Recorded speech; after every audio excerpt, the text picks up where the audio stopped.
Leo, hi, welcome to Mr. Queen PH at ito ang inyong weekly reading for June 17 to 23, 2024. Ayan, so if you are interested in private readings, meron tayong link sa description at sa pinned comment kung gusto nyo mag-book for a private reading. So let's see, Leo, what's up with you ngayong week na ito, June 17 to 23. Neptune, you have a vision. So, maaring meron ka ngayong mga plans na gusto mong subukan, gawin. Yung imagination mo ngayon, talagang marami kang naiisip na mga bagong ideas na gusto mong i-try. Yes. Let's see what else. You have 7th house, which is about relationship.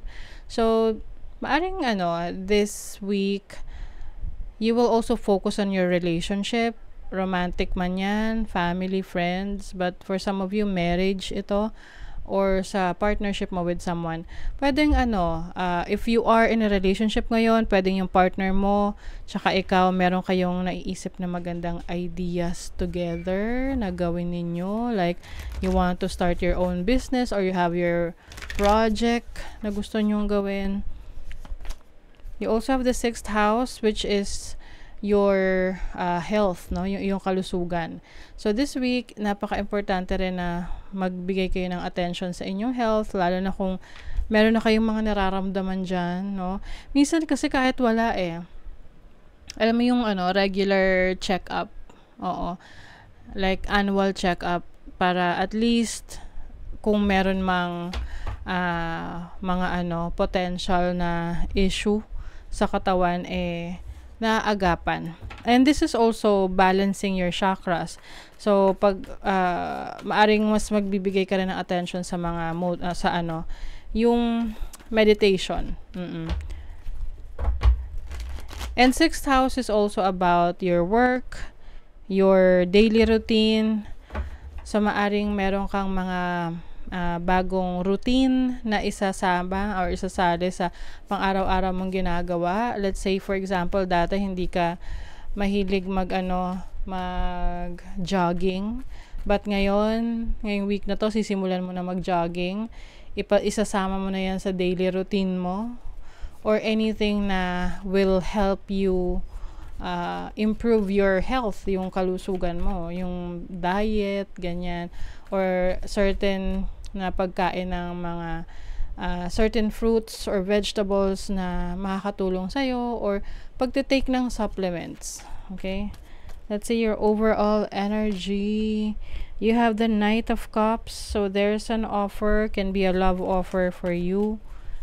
Clarify natin yan later. What is your challenge? The 8 of Pentacles. So maaring may challenges sa trabaho. Pwedeng maraming workload, maraming expectations, maraming inuutos yung boss mo, or ikaw mismo, marami kang kailangan gawin or tapusin. So, just manage your time.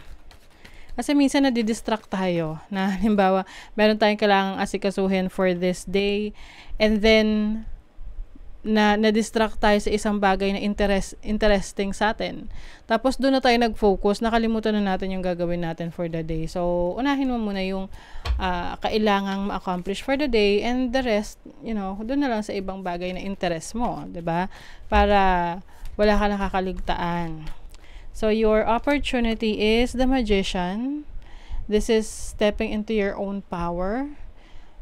Yung mga skills, talents mo, parang mas magiging creative ka ngayong week na to.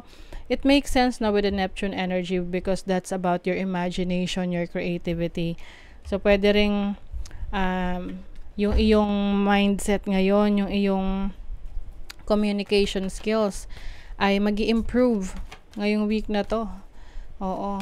Maaring isa rin yan sa i-recognize sa'yo sa work, na kayang-kaya mong i-express yung sarili mo, or pagdating sa mga presentations, you are really good at presenting the topic or yung pag-explain, yung mga concept ng nire-report mo. Okay? So, your blessing is the 3 of Wands. This is a good blessing, because this is expansion. Some of you may blessing of travel abroad, no? Travel opportunities or work opportunities abroad. Some of you, kung may business kayo, mas lumalago yung business nyo. Nagdadagdag kayo ng services or items, products sa inyong business. And yung iba, pwedeng magpa-franchise or mas dadami yung franchise nyo, okay, ng inyong negosyo. So, let's clarify. What is the Knight of Cups? Anong offer to? The Strength card. So, I feel like someone is very supportive of you, no? Sa lahat ng ginagawa mo. This is also your energy. I think, magiging, inspired ngayong week na to dahil sa mga taong nagmamahal sa'yo at sa naniniwala sa kakayanan mo. What is the Eight of Pentacles? The Four of Swords. So, as a challenge, yung pahinga talaga ang kailangan mo rin, no? Kaya nga, balance. You have to balance your time with your career, your business, and yourself, your personal life. Oo, kailangan isingit mo talaga yan para, balance lang yung life. Okay? So, you have the Hanged Woman as your opportunity. So, I think, ngayong week na to, mas may time ka rin sa sarili mo na makapag-isip-isip, makapagplano, kung saan mo gustong dalhin yung buhay mo, moving forward. Kasi minsan, parang, yung tinatawag nilang matrix, na nandito ka na sa routine na to na paulit-ulit na nangyayari. Gigising sa umaga, kakain, pupunta sa work, magtatrabaho, uuwi, kakain, tutulog, 'di ba? But I think ngayon you have the opportunity to reassess the situation kung meron kang gustong baguhin doon sa routine na 'yon, na kung saan mas mag-enjoy ka, no? Mas exciting. Kaya nga, itong blessing mo as exploration din may i-explore ka. Wow! You have the Six of Wands. This exploration is going to be successful. Okay? You have the Six of Wands. So, pwedeng iba sa inyo, merong mas magandang opportunity sa ibang lugar na mas magiging successful ka. Or, like what I mentioned kanina, this is expansion. So, whatever you are expanding right now, is gaining success, gaining a lot of attention as well. Kung na-expand mo yung business mo, mas maraming attention na nakukuha yan. Okay? Yung iba sa inyo, biglang sexual fulfillment. O yung iba, I think yung isa sa challenge ninyo, if you have a relationship ngayon, pwedeng nakukulangan na kayo ng oras at panahon with intimacy, no, sa person mo. So, kailangan rin na may time ka with your person. And this is also about sleeping. So, kaya, maaring this week, yan yung isisingit mo, yung makapagpahinga ka ng maayos. Meron ditong rejection. Oh, okay. Maaring meron kang iiwasan na or aalis or tatanggalin na sa buhay mo that you feel like hindi na siya nakakatulong sa plano mo, na parang hindi mo na kailangan. Oo. This can be anything, no?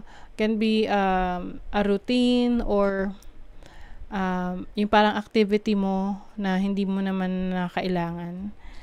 So, you also have mental force, which is about your mindset, no? So, I think ngayon mas nagiging matibay yung iyong pananaw sa buhay. Ayan, yung iba sa inyo hindi kayo masaya sa trabaho or sa career nyo ngayon. Kaya meron kayong magte-take kayo ng chance, no? Nusuba kayo ng ibang bagay because you are meant to be successful. So if you feel like hindi ka nakaka-experience ng success sa career mo, sa business mo, meron kang kailangan subukan pa, no? Try other things kasi you'll never know na dun ka pala talaga magiging successful. Sa relationship, yes, it has to be expressed. So, ayan, no? Kailangan daw ipakita mo sa partner mo na na-appreciate mo siya. And also, you will have time sa spirituality mo, sa belief system mo. If you are single, there is someone na who wants to get to know you, gusto ka makilala, or maaring ikaw, meron kang isang taong mas kikilalanin ng mas malalim, okay? Because who knows, this person ay maaring siya na, yung para sa'yo, 'di ba? Okay? So that is your reading, Leo. Thank you so much. Bye!